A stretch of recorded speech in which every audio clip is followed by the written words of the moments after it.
2 o'clock. So good afternoon to everybody. Welcome to this virtual pre-examination meeting. The purpose of today's meeting is just check, can everybody hear me? Say if you can. Right, we'll carry on. Purpose is to discuss the procedural arrangements for examination into objections to the Scottish Water Forest Wastewater Treatment Works Expansion Compulsory Purchase Order 2020. My name's Martin Seddon. I'm a reporter with the Scottish Government's Planning and Environment Fields Division. Been appointed by the Scottish Ministers to consider the order and the objections made to it. Hold a public inquiry and to report to them. I will be making findings of fact and recommending whether or not the order should be made.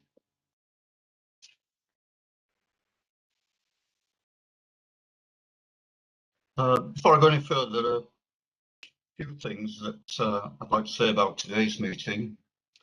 First, the meeting is being broadcast live to the DPEA website, and that a video recording of the meeting will be retained on the website until ministers take a decision on this matter. In addition, by taking part in this virtual meeting, you are consenting to being filmed and to the use and storage of those images and sound recordings and any information pertaining in them for webcasting, training purposes, and for the purpose of keeping historical records and making those records available to the public. Secondly, whilst we're all becoming increasingly familiar with virtual meetings and proceedings, but I nonetheless ask you to keep your videos turned on throughout the meeting and to mute the sound unless you're wishing to speak, of course. You might find it useful to have your screens on gallery view. If you need to attract my attention, please raise your hand or wave. I will see that you wish to speak. I don't think there's a need for a break during the meeting. Please just ask if anyone feels the need for a short break at a convenient point. Any questions on matters before I go any further at this point? Anybody? Sir, it's Maurice O'Carroll speaking. I'm representing the acquiring authority. Okay. Thank you. I find that you're breaking up ever so slightly when you're speaking. I'm not sure if I'm the only one finding that. Yeah. I can make out what you're saying. If it continues, we might have to turn some of the videos off. But I am finding that you're breaking up. I'm not sure. I wonder if anyone could just raise their hand if they're having a similar difficulty. Yeah. Right. Perhaps we need to turn some of the videos off then, see if that helps. Problem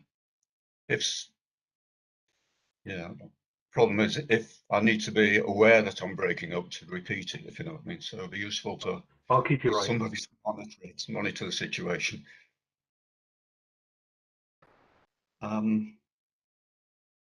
Right. So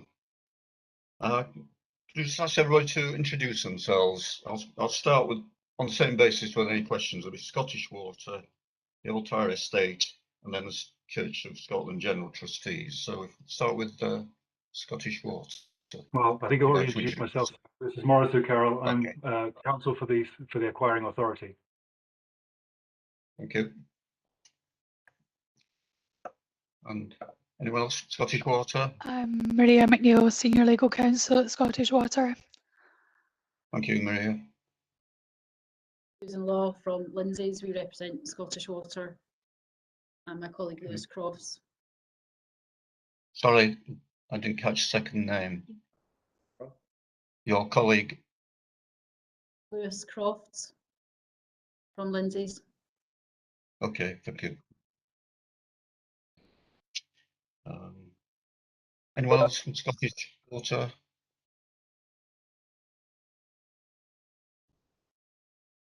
Are you still having trouble hearing me? No, it's fine now, sir. Thank you. Anybody else from Scottish Water? Rick McLaughlin's just joined.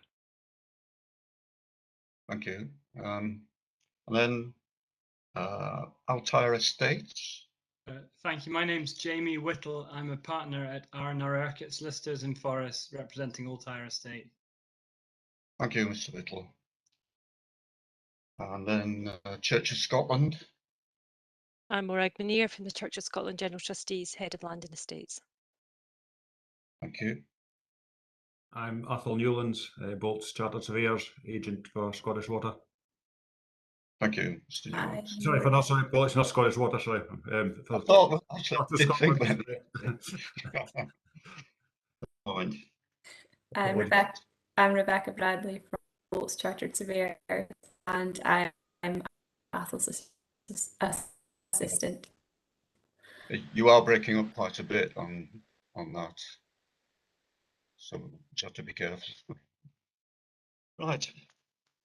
Purpose of the meeting is solely to discuss the administrative arrangements for the inquiry and the prior disclosure of cases that parties intend to make. There'll be no discussion concerning the merits or otherwise of the order or of the parties' cases. The avoidance of any doubt, I should also make it clear that compensation issues are beyond the remit of the inquiry. Hopefully you've received a copy of the agenda for today's meeting, which went sent out on Monday. I thought it would be helpful to attach a series of notes with that, and hope that's given you time to consider matters and make for a more effective meeting. Moving on, the legislative context, I mean, the order is proposed made under the Water Industry Scotland Act 2002, as far as relating to compulsory purchase of land, the Acquisition of Land Authorisation Procedure Scotland Act 1947, and the Compulsory Purchase by Public Authorities Inquiries Procedure Scotland Rules 1998 apply to compulsory purchase by Scottish local authorities. Normal practice to apply the same principle as set out in these rules to govern the procedures of these inquiries. I don't know if anybody's got any comments on that. So, right, moving to participation and structure of for the hearing of evidence, status of objections and parties. Moray Council withdrew its objection on 21st of May this year. So, as I understand it, the only statutory objectors are the Alt Irish and the Church of Scotland General Trustees. I'm not aware of any other objectors, and if that's the case, Mr. O'Carroll. That is the case, sir. That's my understanding. Yes. Yeah, thank you.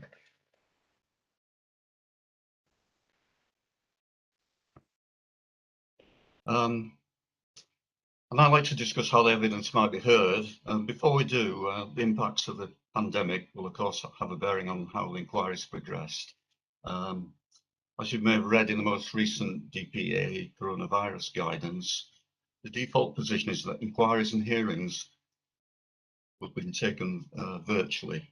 Only when the overall position improves will consideration be given to in-person inquiries and hearings. Furthermore, this will only be where they are considered to be essential, where local restrictions allow, and at a venue where appropriate physical distancing, etc., can be guaranteed. So that's the situation at the moment. There is flexibility in how we can take the examination forward. Rather than a public inquiry, the examination could take the form of a hearing. It will be essential, however, to at least have one inquiry session to enable any applications for the award of expenses to be made, but only if parties are intending to do so. So this is what I'd like to invite the main parties to comment on the suggested structure for either hearing or inquiry written representation, and start with Scottish Water and Mr. O'Carroll, please. Thank you, sir. If I could just go back to the start of your comments with regard to the DPA default position. Yes, sir, that is understood. The default position is that all inquiries should be held virtually, as we're doing now. I would like it noted, and just simply to have that on the record, sir, that the preference, if it is at all possible, is for Scottish Water to have matters conducted in person, if that actually is possible. Subject to the caveats you've mentioned, but that is their preference. Yeah, thanks for that. I'll record that, and clearly we all hope that things improve for the whole nation. Thank you. Going on to then the main point of your question with regard to procedure. It seems to me, having been familiar with this case for a little while now, that the most appropriate form of procedure would be by way of inquiry sessions. And I say this because there is a large amount of evidence to be considered, and there is a very intense amount of legal input required, particularly with regard to ownership, title plans, and the like, which I think would be best suited to inquiry in order to produce the best possible information for you, sir, and ultimately for the ministers. Thank you. Mr. Whittle. Thank you, sir. I'll come on maybe at an appropriate moment shortly into the status of the objection of Altair Estate, but that has quite a significant bearing on the approach of Altair Estate towards the structure. Maybe if I put it at a very high level at this stage, we're hopeful, all things being equal, that the objection of Altair Estate can be removed, hopefully in fairly short course, and there's dialogue ongoing in relation to that. From Altair's perspective and the nature of their objection, in many ways, other than title information, in terms of other witnesses to give evidence, it's relatively thin. And so my suggested approach from Altair's perspective was to be able to lodge evidence in a written submission format, which would augment the grounds of objection stated previously. Thank you. And then Mr. Newlands. Thank you, sir. Largely, as Mr. Whittle's just said, we also would have little in terms of witnesses. Therefore, we're going to propose written submissions to supplement the case put forward.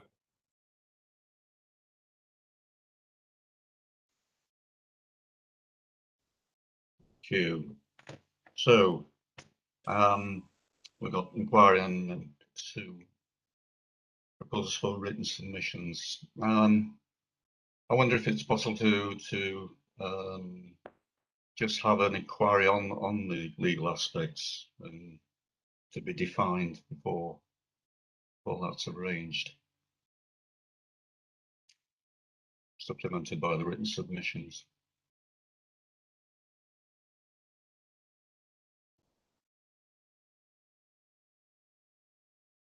Is that a question, sir? Yeah, I don't have any comment on that, Mr. O'Carroll. How we could possibly do a combination of written submissions or an inquiry? Well, the thing is, if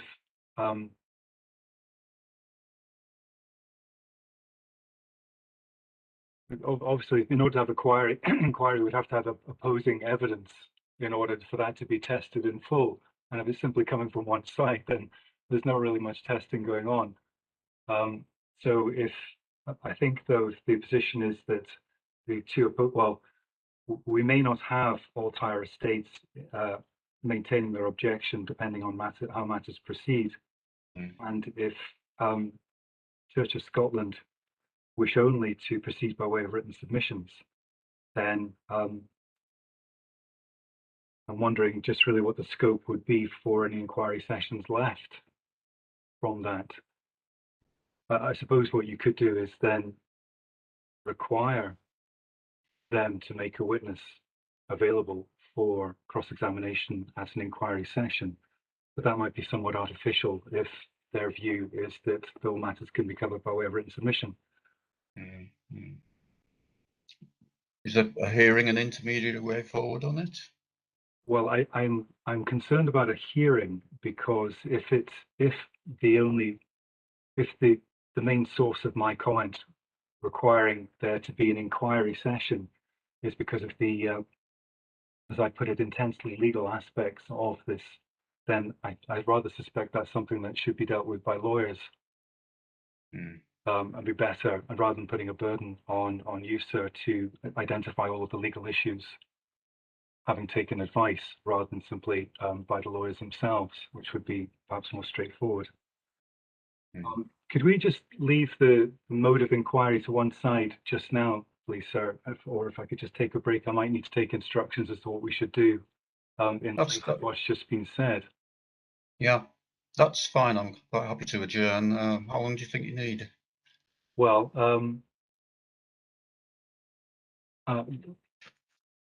yes, I think we do need to resolve this now, because obviously, depending on whether there'll be oral evidence, will may have a bearing on how long things will take. Just 5 minutes. It's now 4:20. If I could then just have until 25 past. Or say half past 4, give you a little bit extra time just in case you need it. Okay, thank you, sir. Okay. What I'll do is I'll just mute and turn off my video while I make a phone call, and then I'll get back on. I think it'll be just 25 past though. Thank you, sir. Okay. I'll adjourn the meeting then, and we'll reopen after you organise that. Thank you.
Thank you, sir. Mr. O'Carroll, are you okay to give a position?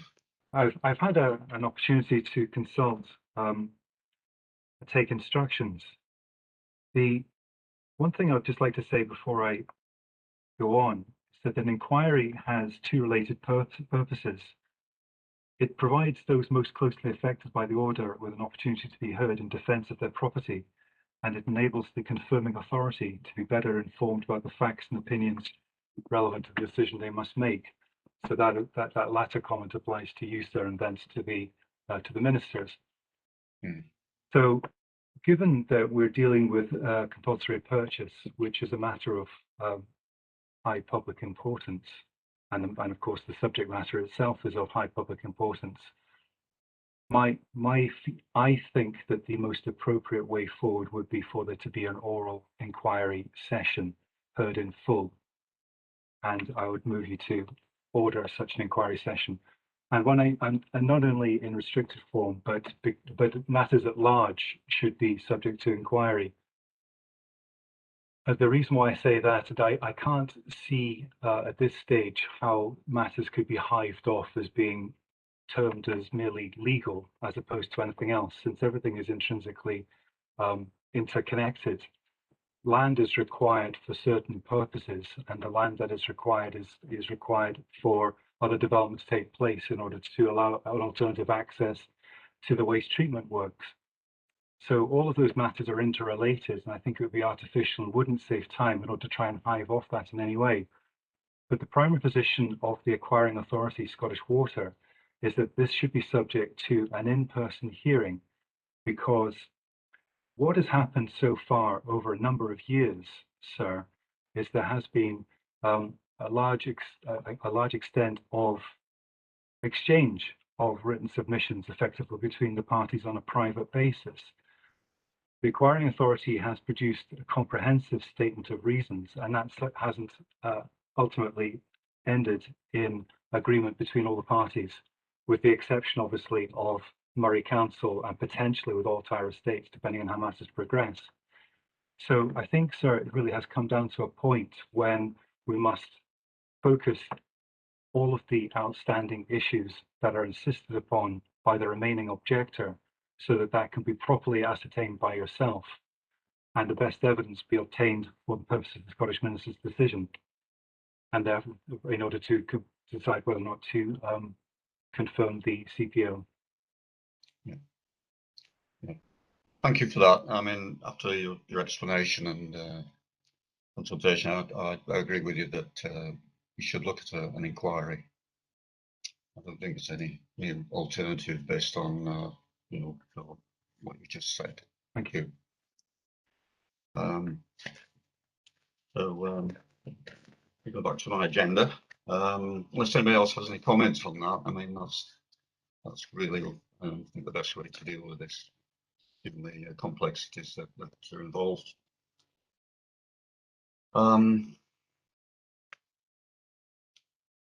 So really going on to when we could have an inquiry.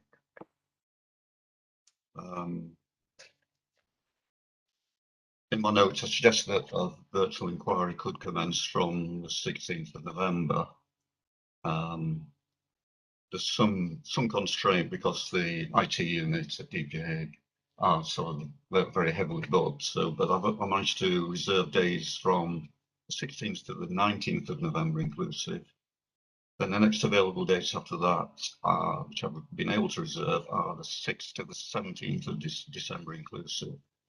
I don't know if parties can give any indication now of when they might be able to set a date for that, or whether you prefer me to consult further through the office to get a date. So yes, if I could, yeah. please. The position is that there is quite an extreme constraint on time in relation to the acquiring authority. Yeah.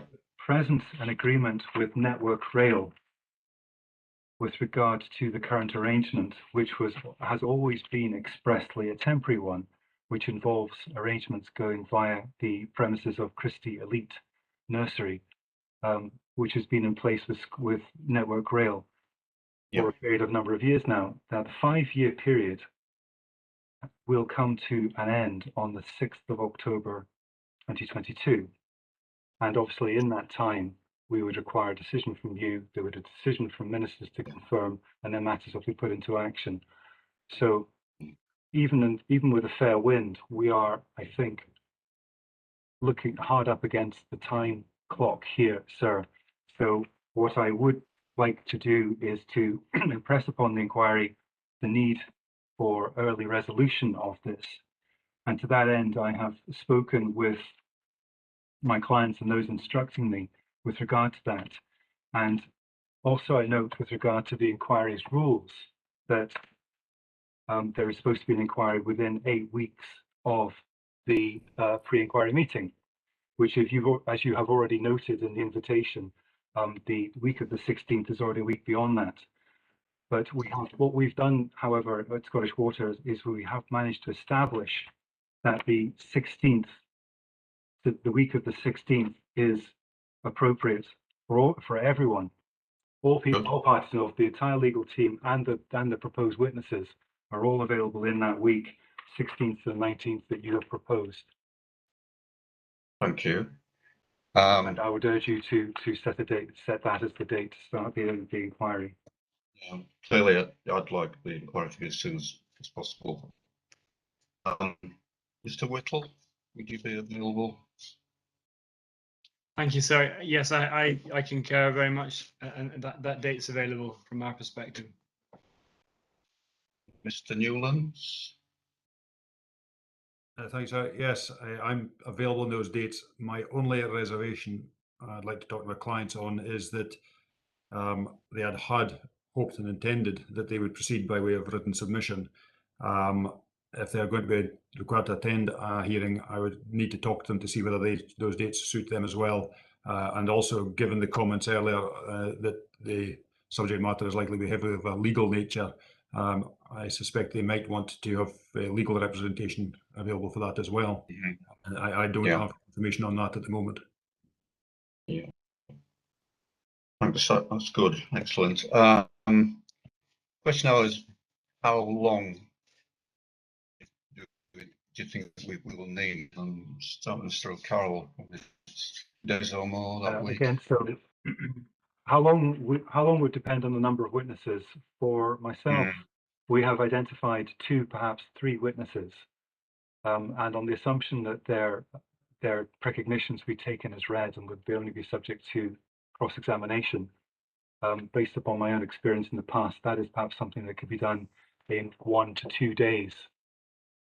Obviously, it's completely out of my hands how long my witnesses would be cross-examined for, but given the technical nature of what we have, I would say 1 to 2 days would be realistic. And thereafter, depending on the witnesses for the other side, if Altair Estates ultimately withdraws its objection, we simply would have 1 objector. So one might imagine that it could be comfortably concluded in 3 days of evidence, but perhaps with a 4th day to put by in reserve, just in case of any overlap. Because obviously it's easier to drop days, but it's nigh on impossible to then catch up other days later on. And then, of course, the problem what we have with time constraints would bear more hardly in that event, sir.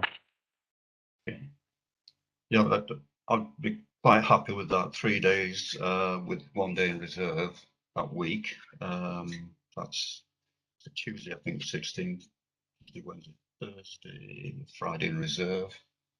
Mr. Whittle, Mr. Newlands, any sort of comments? 3 days with 1 day in reserve. I think so. The idea of booking more than hopefully sufficient days is a very sensible idea at this stage, but hopefully less is required.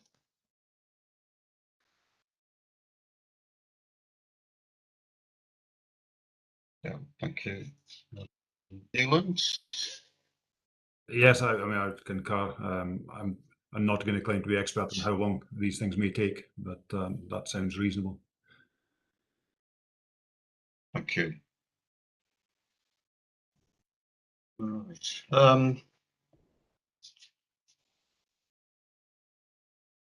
General intention would be to sit each day starting around 10 AM, finish no later than 4:30 to 5. Break for an hour for lunch around 1. That's a break in the morning, in the afternoon. That's flexible if it needs to change. Prior disclosure of cases, number of written exchanges need to take place. Present, I've got copies of the order and statements of reasons from Scottish Water and a letter of objection from Altar Estates and the Church of Scotland, both dated 19th of February 2021. Rules 9 and 10 of the inquiry procedure state that full statements of case should be provided. Statements should be served by the proposer and the statutory objectors within 4 weeks of this meeting. So, is that agreeable, Mr. O'Carroll? Now, So that would be the for full the statements of case. for the dates, they should be within 4 weeks. However, given the time constraints, I would suggest 2 weeks, which would take us to the 29th of September, would be an appropriate amount of time. Two. Mr. Whittle, do you have an issue with that at all? I have no issue with that. So, just to be clear, is that a statement of case being issued by Scottish Water rather than the objectors? I'm glad Mr. Whittle raised that. What I envisage would be that the statement of case from Scottish Water as promoter, but also both objectors. It's essential for Scottish Water to know what ultimately the objection consists of that it will be facing in order to have the CPO confirmed, and to be apprised of all of the grounds in full in advance of the inquiry. So it will not just be Scottish Water, but both other parties, or the other party if Altar ultimately withdraw. That's my understanding as well from the notes. Yeah. So, and Mr. Newland, just give you a chance to comment. Yeah, whilst I note and I can appreciate the pressure Scottish Water referred to, I'm concerned that my clients will need to appoint legal representation who will need some time to get themselves prepared. I would be concerned that 2 weeks wouldn't allow sufficient time for that, certainly. I think I'd prefer the 4 weeks being made available.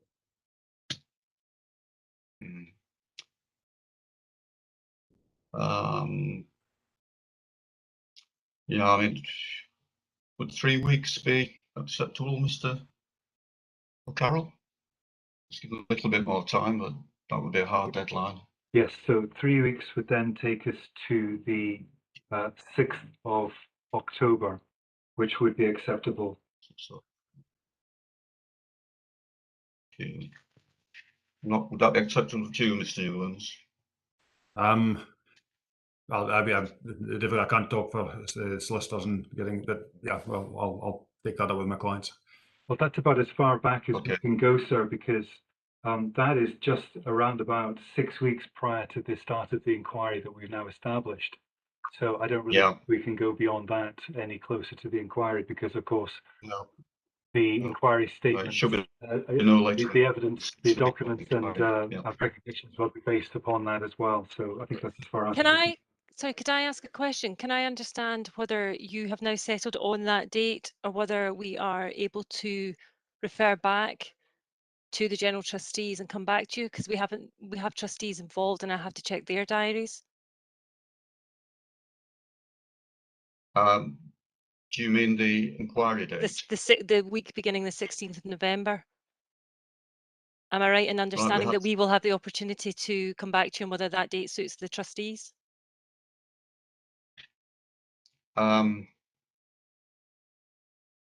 Seems to me that is the best date at the moment for everybody. And if the inquiry is over 3 days, 4 days, there should be an opportunity for somebody to represent the Church of Scotland then, I thought. I really feel that we should stick to that date at the moment, given the pressures on it and the amount of time that's been taken already on this order. Oh yes, we definitely would have liked it to have been sorted before this. Fine, okay. I just wanted to understand whether we were given that opportunity, but that's fine. Thank you. Okay, thank you. Yeah, Mr. O'Carroll, I think you were then, so in 6th of October for the statements, And then recognitions and summaries next, Mr. O'Carroll. Well, it depends on whether or not at what point you require documents prior to recognitions. In your agenda, you have statements of case, documents, then recognitions and summaries, which is the troika that we normally have in Scotland. So documents I've calculated, if we had it 5 weeks prior to the inquiry start date, that would take us to the 12th of October, would be the deadline for documents to be submitted. Or if you wanted to make it 4 weeks prior, then it would be 19th of October. If it was the 5 weeks prior, the 12th of October, that would only leave 6 days between the statement of case and the submission of documents. So it seems perhaps that the 4 weeks prior, the 19th of October, would perhaps be the most appropriate date for documents to be available. Right, thanks. Yes, I think I'd agree with that. So documents on the 19th of October. Recognitions and summaries usually submitted about 2 weeks ahead of the inquiry. Mr. O'Carroll. And 2 weeks prior would take us to the 2nd of November. However, due to the complexity of this, I would suggest that there should be 3 weeks in advance of the inquiry start. That would take us to the 26th of October. Which still leaves a good, which still leaves a full week after the documents have been lodged. Right. Mr. Whittle, would you be happy with that for recognitions? Yes, sir. 3 weeks before 26th October. Yes, sir. I have no objection to that. Thank you. Yeah, Mr. Newland. Again, some reservations, just given the pressures going to be on my client and getting things arranged, but I can talk to them on that. Yes. Okay, thank you.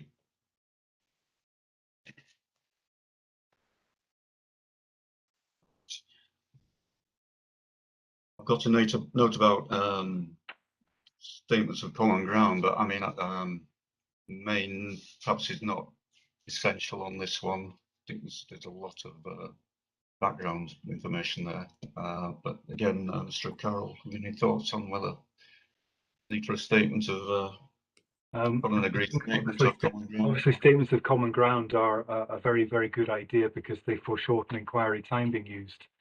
There has been extensive correspondence between the parties to date, and I'm not sure how far that could go. And I think given the shortage of time in preparation, I think it might be a distraction to then attempt that rather than to focus what people, where the objections really lie when it comes to the inquiry dates themselves. Yeah, I would agree with that. It's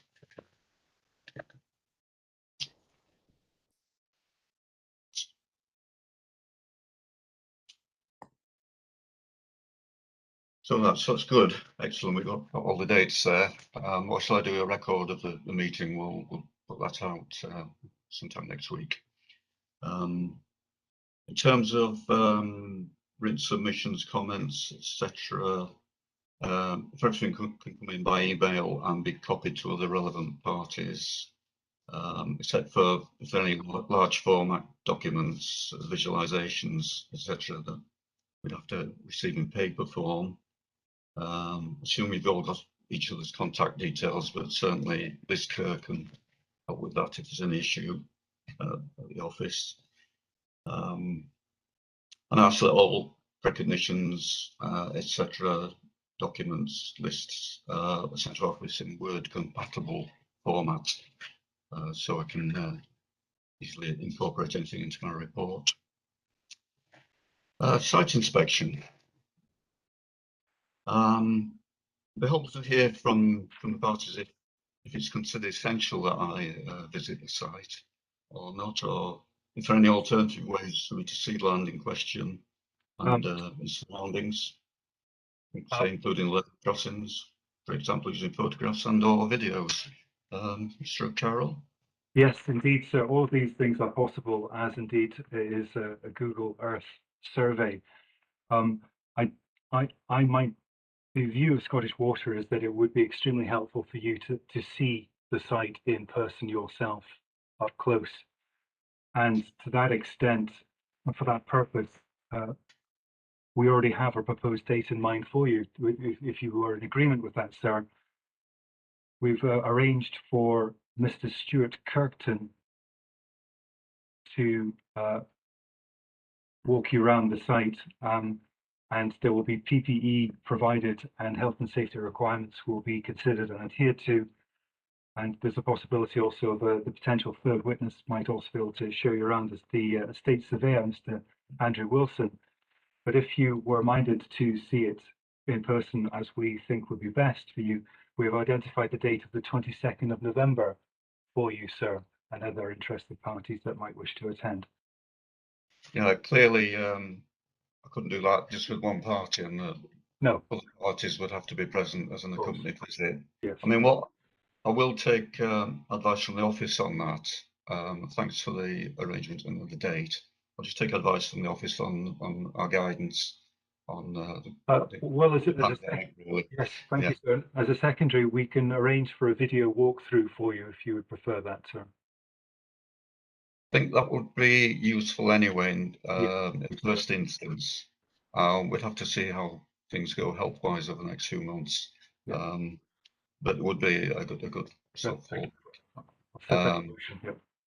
yeah, and if that could be copied to the other parties so that it's fair, true and fair representation of the site and its surroundings.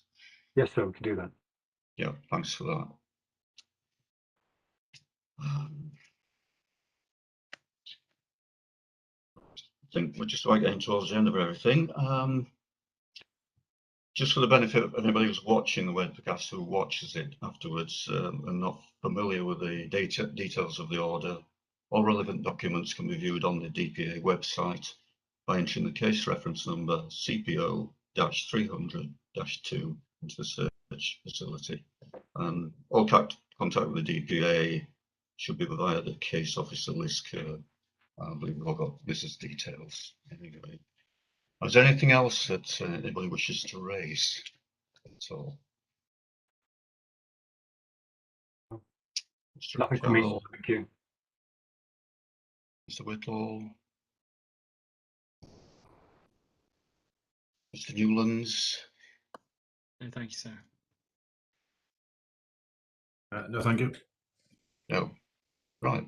Thank you very much for attending today for everybody. And I think it's been it's gone very efficiently and effectively. I will get a note out to you next week confirming all the dates. If any other issues arise, then by all means contact the office via this code. So I think on that note, I can close the meeting. Once again, thank you very much. Thank you, sir. Much obliged. Thank you, sir. Thank you. Thank you. Thank you. Thank you.